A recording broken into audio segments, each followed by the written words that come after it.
Hoje o Mohamed está aqui para ajudar a gente a falar. Ele não vai ficar muito tempo não, porque ele não gosta de ficar quieto na frente de uma câmera.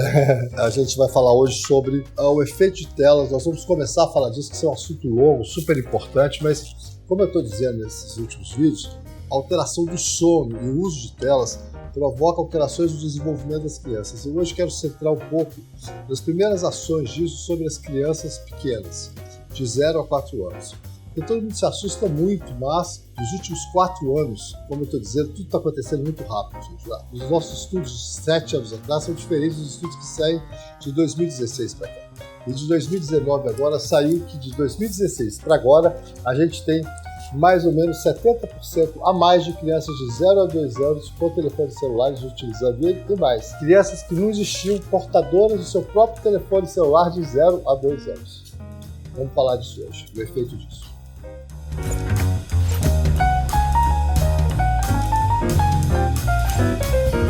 Como eu já disse, todo o amadurecimento do córtex cerebrais vem sendo alterado, tanto pelo uso das telas, como também pela alteração do sono que elas provocam. Essa conversa começou a ficar muito séria. Ano passado teve uma discussão, os franceses adoram uma boa polêmica. Uma psicanalista postou e começou a discutir a presença de autismo em crianças de 0 a 4 anos que eram viciadas em telas. É um assunto muito complexo, a gente vai entrar nele de várias formas, mas o que isso está apontando? Crianças de 0 a 4 anos, portadoras de celulares, tablets, qual é o tempo que elas usam por dia disso? Quanto tempo elas usam? Qual é o efeito disso? Como eu disse aqui nos primeiros episódios que a gente começou, eu estava dizendo que eu estava muito assustado que uma rede de televisão nacional mostrou no programa de domingo, que é familiar, crianças melhorando o desenvolvimento cognitivo e motor utilizando telas. Que é um estudo bastante controverso, mas ele foi apresentado como a melhor coisa para uma criança de 0 a 2 anos para melhorar a motricidade. Só que não se avaliou parâmetros reais de amadurecimento da criança, avaliou padrões de escrita, padrões de motricidade e não de aprendizado, certo? Então hoje o que eu quero dizer é basicamente que a presença de telas de 0 a 4 anos é extremamente nocivo. Os franceses têm uma regra lá, que é o 3, 6, né? 4, 1. Nessa regra é o seguinte, de 0 a 3, nada de tela. Nada. Eu acho que quanto menos tela, melhor. E cada vez mais estudos têm aparecido que se você conseguir evitar até os 12 o uso de telas pelas crianças, né? Existem estudos mais condescendentes, menos condescendentes, mas como eu vou mostrar, as pessoas têm que estar muito mais atentas, nós temos que estar muito mais atentos, porque nós não somos digitais.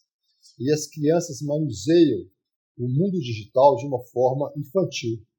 E nós sabemos que existem traficantes de tecnologia, os grandes ricos do mundo hoje são donos de sites, esses sites, na verdade, ou tecnologias, elas não têm uma questão ética em relação ao desenvolvimento infantil, por mais que eles coloquem, né, que os pais vão poder controlar mais, que os pais vão conseguir controlar muito mais uma criança usando o YouTube Kids do que outras coisas.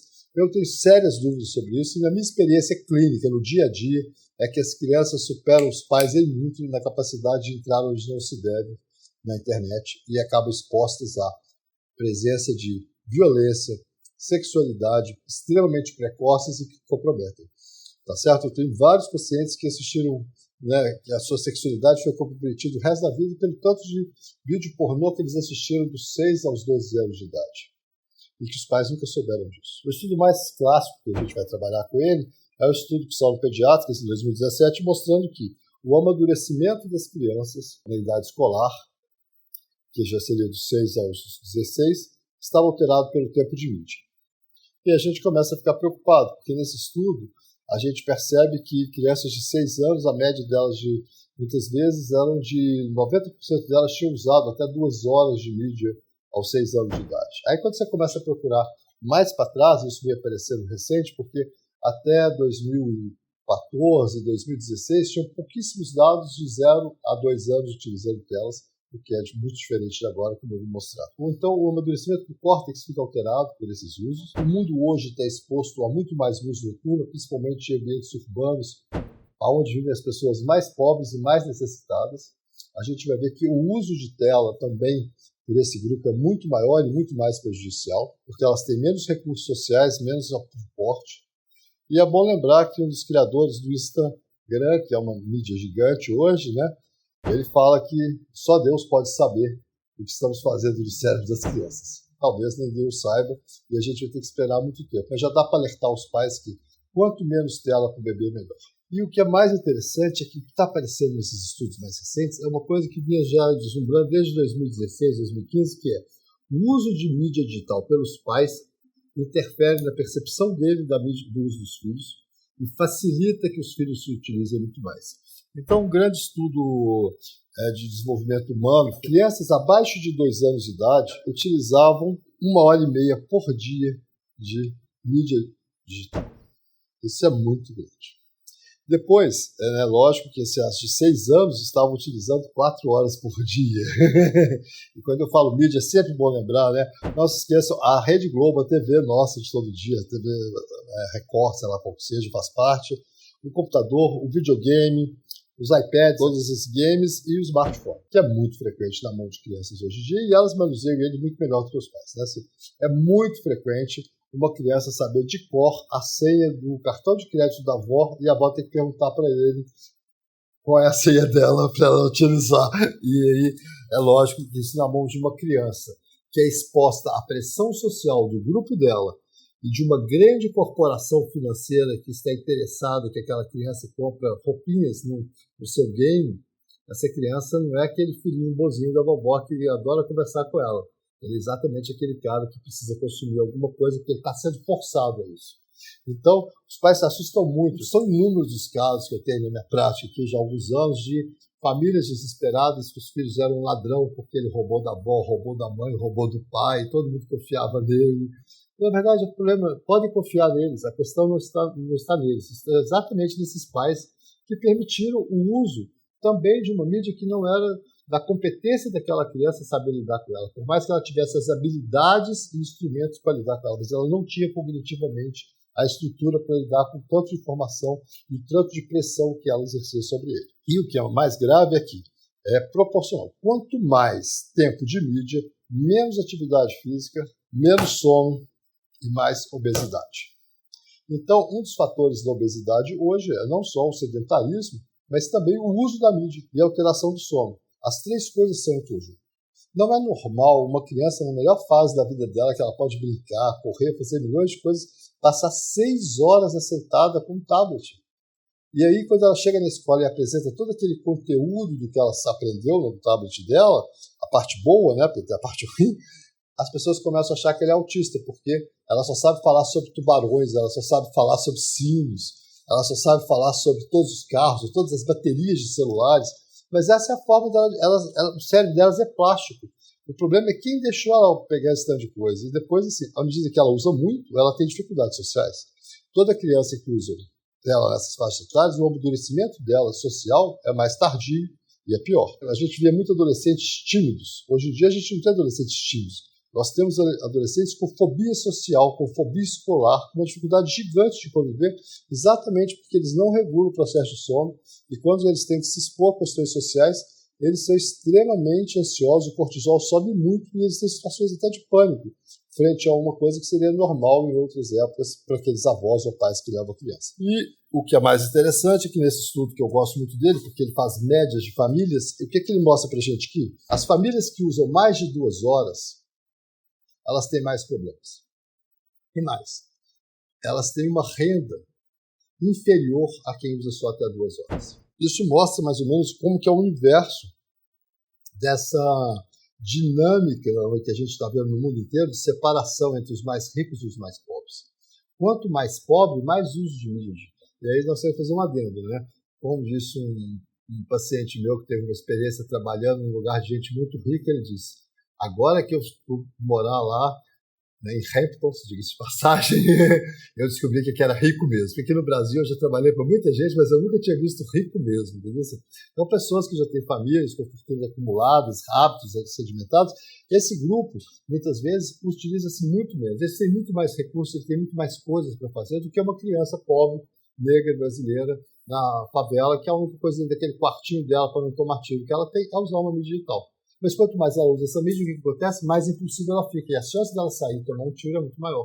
Então, a gente tem que tomar muito cuidado com essas novas realidades e a gente avaliá-las com os instrumentos psicológicos ou psiquiátricos anteriores a isso. Uma das coisas que eu ainda vou falar aqui, já vou, que é a discussão, por exemplo, dos transtornos opositores. Existe uma epidemia de déficit de atenção, existe uma epidemia de transtorno opositor. De déficit de atenção, talvez temos alguns fatores, autismo também, mas transtorno de oposição não.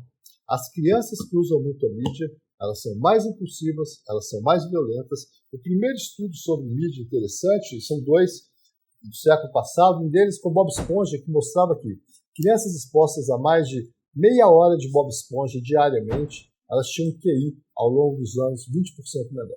E isso é Bob Esponja, que eu acho que não é tão ruim quanto Peppa, que todas as crianças brasileiras têm assistido. Por quê? O tipo de brincadeira não criava nenhuma dificuldade para a criança cognitiva, era uma coisa que não trazia desafios para o desenvolvimento cognitivo. E as crianças têm que ser desafiadas o tempo todo. E a mídia não existe. Ela só vai até onde ela quer, ela sempre para antes. Então ela fica horas e horas vendo uma bobagem repetidamente, né, assim, pensando em outras coisas, mas ela não vai estar brincando. Porque uma coisa é a criança pensar brincando. Ela, ao mesmo tempo, o cérebro dela está construindo estratégias funcionando. Outra coisa é ela assistir, que é o velho estudo do Lego online e o Lego na mão. O Lego na mão é uma coisa, o Lego online é a mesma coisa que uma novela. Não tem nenhum efeito. E lembrar sempre, o tempo que os pais usam mídia digital é proporcional ao que os filhos usam. E aí não tem jeito. Não adianta você falar para o seu filho que ele não pode usar celular se você passa o jantar inteiro usando o celular ao lado dele. Você não pode falar para o seu filho que ele não pode usar celular na hora de deitar se você dorme com o seu Instagram ligado. As crianças denunciam os pais aqui imediatamente, entendeu? Um dia eu descobri que um casal muito sério, muito responsável, passava a noite assistindo séries no canal aí de streaming e o filho era proibido de ver, mas ele também via debaixo do cobertor. A pressão sobre a família é um todo. A família inteira tem que lidar com isso. E as famílias são um território que pode lidar.